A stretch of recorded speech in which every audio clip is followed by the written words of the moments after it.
débil, ¿no? Muchísimas gracias, profesor Alberto. Espero contar en otra oportunidad con su persona. Bien, ahora es turno del doctor William Jesús Oblitas Villalobos. El doctor William tiene un máster en Derecho Constitucional por la Universidad de Castilla-La Mancha, Toledo, España. Es maestro en Derecho Constitucional por la Universidad Nacional Federico Villarreal, especialista en Justicia Constitucional y Tutela Jurisdiccional de los Derechos Fundamentales por la Universidad de Pisa, Italia, y es especialista en Interpretación y Aplicación de la Constitución por la Universidad Castilla-La Mancha, Toledo, España. El doctor William Jesús Oblitas Villalobos nos va a explicar el tema el control político parlamentario en el estado de emergencia. Sin más, cedo la palabra al doctor William.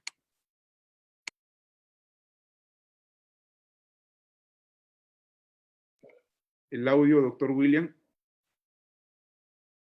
Gracias. Gracias, Juan. El agradecimiento con la agrupación que representas. Espero estar justamente a la altura y el nivel de los ponentes que me han precedido y de los que también se encuentran invitados. De una u otra manera, como contamos con 20 minutos, sí vamos a ser absolutamente puntuales y también vamos a dar una modestísima opinión con respecto a algunos puntos que también han tocado con mucha sabiduría mis colegas que han antecedido. Voy a compartir, puedo compartir, ¿verdad? Sí, perfecto.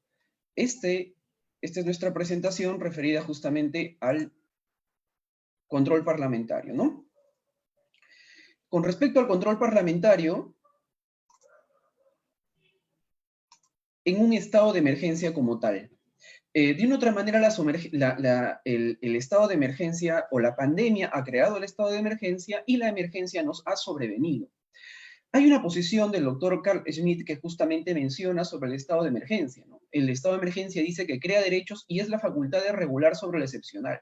El hecho es de que quien pondera o quien tiene justamente la posibilidad de regular el poder legislante como tal es el Ejecutivo. Pero en condiciones como esta, quien se autoinviste es justamente el Ejecutivo a efectos de que también pueda regular, pero de forma excepcional y previa cesión de esas facultades dadas por el propio mandato constitucional. El doctor Agamben, de origen italiano, es el que de una otra forma ya menciona de que no es un derecho, sino es un hecho como tal.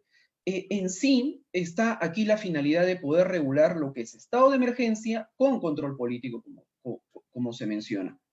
Esto ya ha sido señalado en la Constitución Política de 1979, específicamente lo tenemos al frente, el artículo 231 es el que refiere sobre la cesión de facultades al Ejecutivo a efectos de que pueda gobernar, de que pueda emitir la norma del estado de emergencia, ¿no?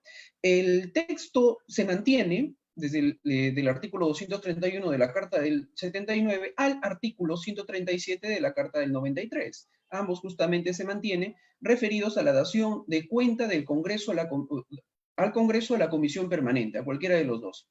El hecho acá resulta de suma importancia en atención a que es nada más un dar cuenta, es un enunciado, es una comunicación, es una mera información, es una mera notificación de lo que está realizando o es de que está indicándole al Poder Legislativo de que debe ejecutar su control político. Entonces, ese tipo de incertidumbres, espero justamente al menos tratar de tocarlas someramente, con posibilidad quizá poder aclararlas, expandirlas ya en la pregunta o con posterioridad en una exposición referida de manera puntual a esto, ¿no? El artículo 137 de la Constitución del 93 es donde ya se encuentra la facultad del estado de emergencia. Contextualmente, hay que anticipar, hay una conclusión ya de mi posición, de que no nos encontramos preparados o no nos encontrábamos preparados por más que hemos hecho de utilidad enorme o cuantiosa de esta figura del estado de emergencia. Es más, ya contamos con 2 sentencias del Tribunal Constitucional por medio de la cual nos invita o recomienda o sugiere, inclusive ya emplaza en este caso al Poder Legislativo, a efectos de que regule de manera sistemática lo que es el desarrollo de este artículo 137 sobre el estado de emergencia. En pocas palabras, existen normas diversas y están diseminadas en atención a lo que debería aplicarse en un estado de emergencia, cómo debe interpretarse, cómo debe ejecutarse, pero de una u otra forma no se ha dado. Y esas sentencias son del año 2003 y la otra del 2008. Muy aparte de ella, que es una recomendación que sí debe sucumbir ante el Poder Legislativo en aras de reglamentar adecuadamente lo que se denomina como estado de emergencia, sí hay otra posición que se mantiene acerca de la doctrina, en la cual yo también quisiera dar mi opinión, que es si un juez puede sujetar a control jurisdiccional, obviamente, la decisión o la emisión del decreto supremo que dispone el estado de emergencia. El estado de emergencia es un tema de autoinvestidura, o sea, el Ejecutivo evalúa, analiza y lo expide, ¿verdad? Eso puede estar sujeto a un control jurisdiccional. El doctor Joseph, muy conocedor sobre este aspecto, nos mencionaba de que de una u otra manera ese control debería tener algunos límites. Quedaría corto que es el tiempo para indicar todos los teóricos que han analizado esos aspectos, ¿no? El hecho puntual, en modesta opinión, es de que sí puede estar ya en la teoría constitucional moderna sujeto a un control jurisdiccional. Díganme de una otra forma qué posición o qué decisión política actualmente o política administrativa, como en este caso son reconocidos, por ejemplo, los indultos, no están sujetos a ciertos controles, no solamente en el ámbito parlamentario, sino también en el ámbito jurisdiccional. Es más, en el tema o en la teoría no ideológica, sino en la teoría de los pesos y contrapesos, ofrendos y contrapesos, como tal, como se denomina, innegablemente que menciona de que un poder se encuentra sucumbido hacia el otro, y así obviamente también otros poderes, como es el jurisdiccional excepcional, en este caso el Tribunal Constitucional, ¿no? Entonces, a mi punto de ver, sí estaría sucumbido. Es más, yo diría hasta que el Congreso de la República mismo, por más que el texto indica que solo da cuenta, para mí el mismo Congreso de la República sí tiene la posibilidad también de hacer control político sobre ese decreto supremo. Incluso una ley que se emitió justamente en aras del estado de emergencia o que regula sobre el estado de emergencia, específicamente lo menciona Helio. Vamos a tratarlo ya con posterioridad, ¿no? Pero a mi punto de ver en esta pregunta, que es planteada en el libro de un profesor también en Derecho Constitucional, que es el doctor Omar Sar, menciona de que no podría estar sujeto a control judicial. A mi punto de ver, sí lo estaría, en aras no solamente de la actual jurisprudencia, en aras de las teorías modernas, y en aras, obviamente, a las teorías también de la ciencia política, no solamente el derecho constitucional, ¿no? Un ejemplo de eso, pero digamos que un ejemplo anterior al control que se hace sobre el mismo decreto supremo, ya es de la ejecución de los actos que indica el decreto supremo, es de lo que obviamente nos indica el habeas corpus y el amparo, ¿no? Eso es un ejemplo de que sí puede existir un control sobre ello, ¿no? El doctor Marcial Rubio, al mencionar sobre los estados de emergencia, menciona que son circunstancias de dictadura constitucional. Él habla no de una dictadura de facto, obviamente, habla de una dictadura constitucional, y este término o esta frase, si bien es recogida también por parte de la doctrina europea, lo recoge el doctor Marcial Rubio dando a entender que es la Constitución la que roga esa facultad al presidente. Claro, entendamos de que obviamente en la acepción que se tiene en aquel momento, en los años 90, es una acepción de que esta disposición es de corte presidencialista, netamente presidencialista. Pero tal y cual como lo preciso, en el tiempo hemos visto que ya en las teorías constitucionales modernas, ya en los ejemplos de la jurisprudencia moderna, ya en la casuística que hemos vivido y en la casuística internacional, se han dado circunstancias en las cuales se han valido de otros dispositivos de la propia Carta Magna a efectos de ejercer control directo sobre las decisiones que inicialmente pueden haber sido dadas de manera directa al Ejecutivo. O sea, toda potestad que se le da a determinado poder tiene un contrapeso, tiene una norma de fiscalización o tiene una facultad política constitucional para poder fiscalizarla. Y si no es política, también es jurídica, como en el caso justamente del Tribunal Constitucional o del mismo Poder Judicial.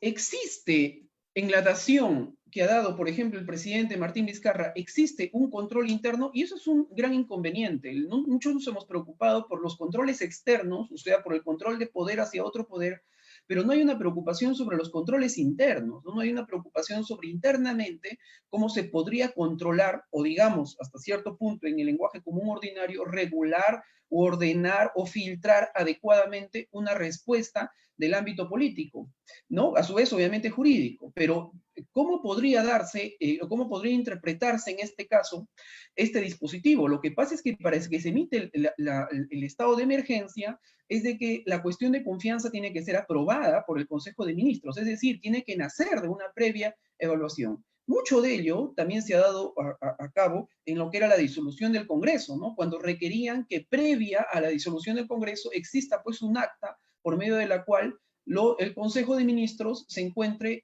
conforme o haya existido una disposición mayoritaria, sino unánime, de poder tomar esa decisión política, jurídica al final.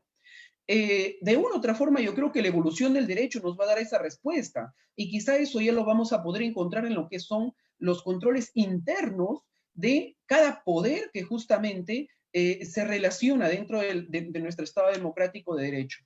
Un paréntesis hago ahí también para dar a entender de que es la pandemia o es el Estado constitucional democrático del derecho el que debe dar respuesta a la pandemia, no es la pandemia la que da respuesta a las circunstancias del Estado democrático de derecho. Entonces, ante coyunturas donde se necesita algidez interpretativa, donde se necesita vertiginosidad creativa en cuanto a los principios, a la aplicación de principios de los poderes, es innegable que va a llamar a la academia, representada, por ejemplo, por los ilustres profesores que me han antecedido, como los que van a continuar, a darle respuesta a esta clase de inconvenientes, ¿no? Ese es un mensaje, digamos, que también se tiene de manera preliminar. ¿Qué parámetros tiene la emisión de este decreto supremo? Tiene los parámetros básicos también del Estado democrático, del derecho constitucional moderno. Tiene los parámetros de la debida motivación, tiene los parámetros del plazo que lo establece la propia Constitución política, y tiene el parámetro de el cursar comunicación, cursar información a justamente el Congreso de la República. Esos serían los parámetros implícitos, ¿no? Los parámetros ya externos que tiene, propios de la teoría política, sería innegablemente que ya el someter ese comunicado, el someter esa información a lo que sería el control jurisdiccional como tal y el control político, ya sea en su inicio o en su ejecución, ¿no? Acá nos hemos planteado la pregunta que ya habíamos anticipado hasta cierto punto, que era el dar cuenta, ¿es una mera comunicación o es una ejecución contral del acto, ¿no? Yo creo que acá sí tenemos que hacer gala de los principios, ¿no? ¿Y por qué no servirnos en algún momento también de los principios del derecho administrativo para interpretar las cuestiones que están dentro del derecho constitucional? ¿Y por qué no aplicar los principios de la teoría general del proceso para entender, por ejemplo, lo que ya han discutido mis ilustres colegas sobre lo que es la aplicación del artículo 130 y 135? ¿No? Muy aparte de dar una interpretación desde la teoría política, debemos ampararnos también en la teoría general del proceso a efectos de poder encontrar una definición exacta o una posición que le dé logicidad a la respuesta que obviamente, o a la salida o a la hipótesis satisfecha que se brinde desde justamente la academia, ¿no?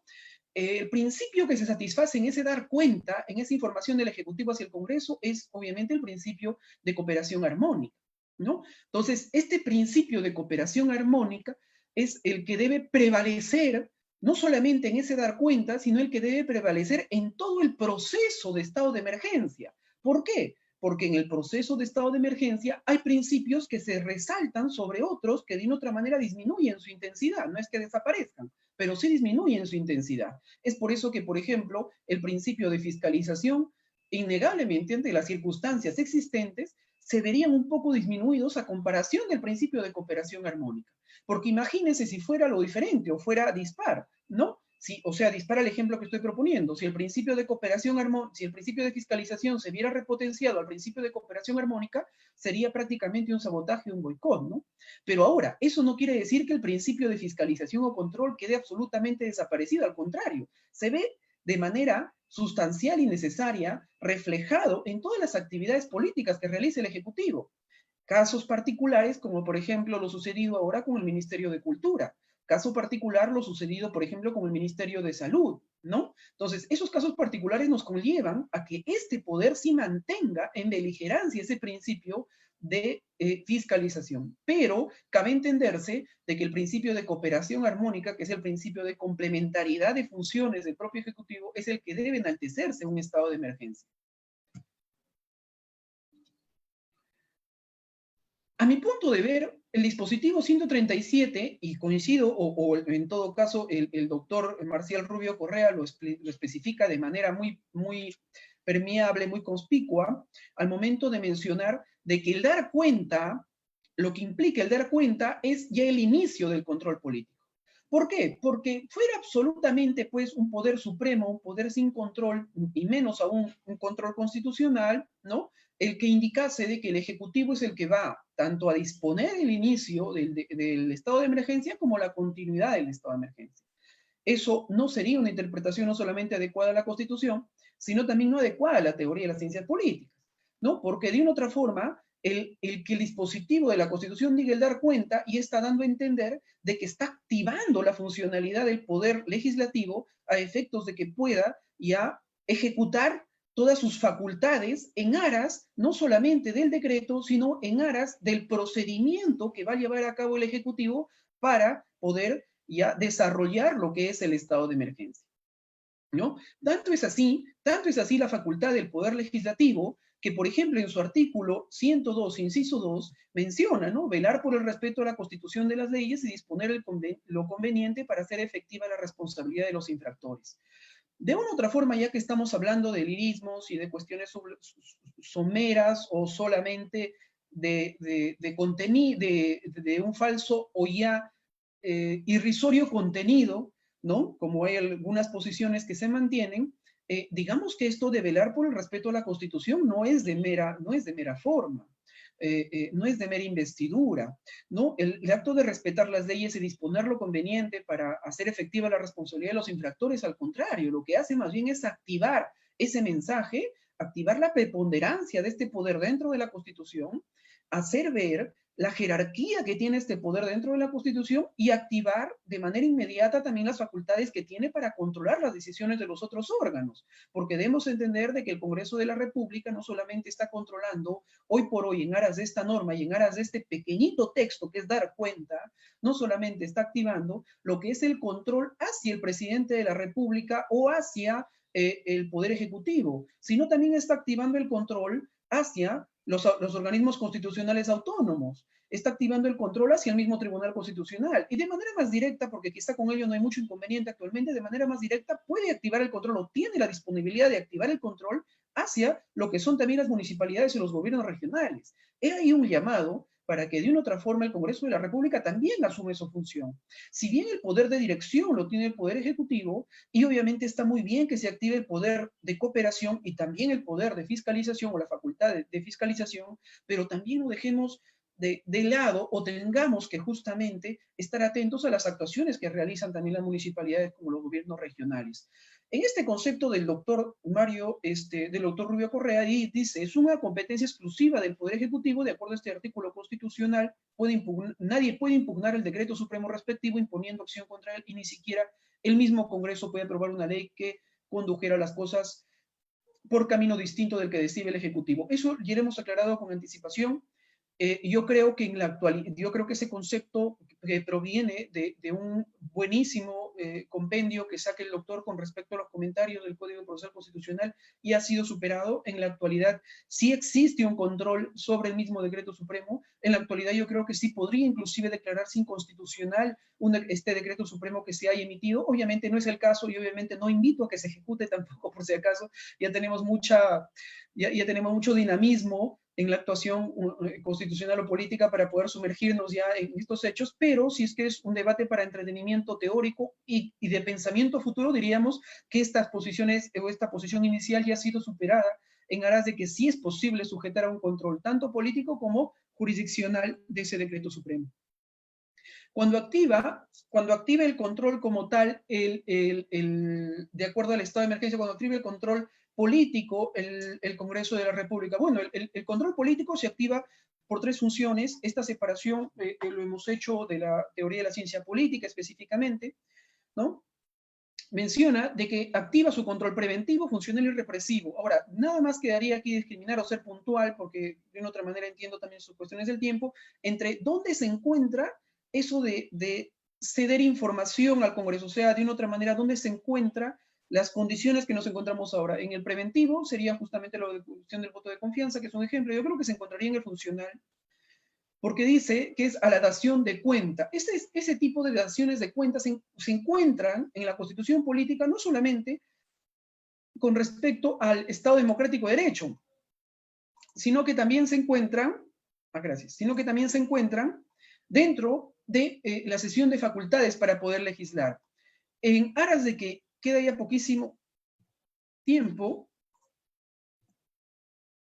digamos que hasta aquí tenemos justamente dos preguntas, ¿no? En el estado de emergencia, el Parlamento, ¿qué actuación activa en mayor medida? Bueno, activa justamente su facultad contralora funcional. Eso es lo que mayormente activa, ¿no? ¿Y qué principio activa? El de cooperación. Existe, ahora se debe formar una comisión ad hoc, bueno, me relevo justamente de esa opinión. Existe esta norma y existen estas discusiones que ya lo voy a plantear en el término de los 4 minutos que me restan. Yo lo que quiero dar a entender es de qué poder de una u otra forma se encuentra por antonomasia. Hay este libro del doctor John Locke, del tratadista John Locke, segundo tratado sobre el gobierno civil, ¿no? Yo digo tratadista, específicamente, él menciona, mira, en el año 1635, en el capítulo Subordinación de poderes del Estado, dice, en todos los casos, mientras el gobierno subsiste, el poder supremo será el legislativo, pues aquel que dicta leyes a otro debe ser necesariamente superior a este. Bajo esa idea, bajo ese criterio es que se crea la Constitución nuestra y las que se han creado las constituciones anteriores. Bajo esa posición. No podemos deslegitimar algunas actuaciones, no solamente de control, sino funcional, que existe por propio raigambre del Poder Legislativo. Interpretarlo como meras formalidades o meros actos ritualistas sería pues degenerar no solamente el principio o el dispositivo constitucional establecido, sino también lo que establece la teoría política que antecede a la creación de esas figuras y que antecede a la creación de las propias cartas modernas. Otro de ellos, y que parece que John Locke de una otra forma se hubiera establecido de manera ucrónica en la actualidad, indica: no es necesario, no, y tampoco es conveniente que el Poder Legislativo siempre en funciones, pero sí es absolutamente necesario que el Poder Ejecutivo lo esté, pues no hay siempre la necesidad de nuevas leyes, pero sí las hay de que las leyes que han sido hechas sean constantemente ejecutadas. Cuando el Poder Legislativo ha depositado en otras manos el poder de ejecución, puede todavía volverlo a quitar de esas manos, si encuentra una causa que lo justifique y castigar a quienes hayan hecho mala administración de esta. Se coincide con la primera cita que dice el doctor Yunus con respecto a que quien tiene el poder máximo es innegable, el poder supremo es el poder legislativo. Puede ceder para que ejecute normas, el poder ejecutivo sí, pero inclusive esa cesión de derechos debe ser regulada y analizada. 2 minutos nada más, Juan, para poder terminar con respecto a este punto del artículo 130 y 135, en aras de todo lo que se ha conceptualizado, lo que yo podría indicar es de que ambas normas se complementan, no están en dicotomía, porque el artículo 135, si bien habla por principio de especificidad del derecho administrativo, habla justamente de la posición particular en la cual nos encontramos, que es el nuevo Congreso producto de una disolución. Eso no quita de que el Premier haya acudido al Congreso de la República para a su vez rendir cuentas de esa dación de normas que ha ido dándose antes del origen del nuevo Congreso, no quita de que también hay expuestos sobre la política general de gobierno, que es absolutamente consustancial, porque sin política general de gobierno no habría las posibilidades de poder seguir actuando de acuerdo a los principios de cooperación armónica, y también obviamente digamos que el principio de fiscalización se hubiera activado en sumo grado. En aras de lo que yo opino es de que estos dos principios más bien se encuentran en concomitancia si lo analizamos desde la teoría general del derecho. Una pasita que sí lo dejo para la reflexión, Juan, y creo que sí debería también abocarse a la inquietud de la mayoría de los que estamos tocando este tema, que es, de una u otra forma, el presidente del Congreso de la República ha indicado de que se ha aprobado la cuestión de confianza hacia el Ejecutivo, pero en aras del artículo 130, no del artículo 135. Lo dejo en aras de que solamente, 135, lo dejo en aras de que será casualidad nada más, puede suscitarnos a que quizás solamente lo están dando por el artículo 130, pero después lo van a citar por el artículo 135, es una cuestión que de una otra manera lo dejo al debate, para que de una otra manera quizá a futuro pueda ya en un otro apartado discutirse. Eso sería todo en cuanto a mi persona. Reitero el agradecimiento a ti, Juan, que des estos inicios de estas formas justamente de debate con grandes distinguidos colegas que me ha tocado hoy, y el agradecimiento a tu agrupación también por la consideración. Muy gentil. Bien, muchísimas gracias, profesor William. Para nosotros es un gusto haber escuchado estas, no únicamente compartir algunas suerte de información, de experiencia profesional y críticas al respecto sobre el control político, sino que nos plantea varias de pronto interrogantes, que al fin y al cabo esa es la idea de las exposiciones, ¿no? Una de ellas es de pronto siguiendo esta lógica del control político, como bien lo habías explicado respecto, por ejemplo, al 135, lo que ha ocurrido recientemente esta semana, ¿no? Sobre dar cuenta de pronto del interregno parlamentario que hubo, dime, de pronto a las actuaciones que realiza el Ejecutivo en este estado de emergencia declarado, ¿crees que sea necesario crear algún tipo de comisión ad hoc o una comisión especial para poder también ejercer ese control político, o es que de pronto no está dentro de la institucionalidad del legislativo? Exacto, muy oportuno, Juan, muy oportuno, porque innegablemente que sí conllevaría a mi punto de ver, y creo que ya lo veríamos en la evolución de esta figura y en la evolución de cómo la clase política trata esta figura, sí veríamos en un futuro la creación, creo yo, y sería pertinente, de una comisión ad hoc para supervisar de una u otra forma la ejecución de esa sesión, de esa sesión legislante que da el Ejecutivo hacia el Legislativo. Obviamente que quizá muchos de los colegas podrán decir, no es necesario porque ya existen las comisiones, y las comisiones, cada una de ellas se encarga de evaluar y de ejecutar, tanto en el aspecto funcional como en el aspecto de control político, se encargan de analizar lo que cada una de las carteras del Ejecutivo haga. Claro, innegablemente que sí se puede realizar también por medio de esa vía, pero nada quita de que exista una comisión ad hoc para que pueda estudiar y pueda seguir y pueda obviamente también supervisar de manera constante y permanente las actuaciones que realiza el Ejecutivo. Si nos damos cuenta, falta mucho por entender lo que se conlleva al sistema de fiscalización o de control de parte del Legislativo en este tipo de periodos, ¿no? Porque la mayoría solamente trascienden al nivel de poder recibir las normas del Ejecutivo y ya sea archivarlas, o ya sea ponderarlas, o ya sea modificarlas. El control político va mucho más allá, va también a la actuación de las comisiones, e incluso lo que bien indica, Juan, en tu pregunta, la creación de una comisión ad hoc, que también yo creo que en un futuro podría ser muy pertinente si en caso no se llega a cubrir esa expectativa por medio de las comisiones existentes actualmente en el Congreso. Bien, profesor William, muchísimas gracias por su participación. Espero que igual podamos contar con su persona en otra oportunidad. Muchas gracias por el tiempo. Gracias a ti, Juan, muy gentil. Bien, ahora es tu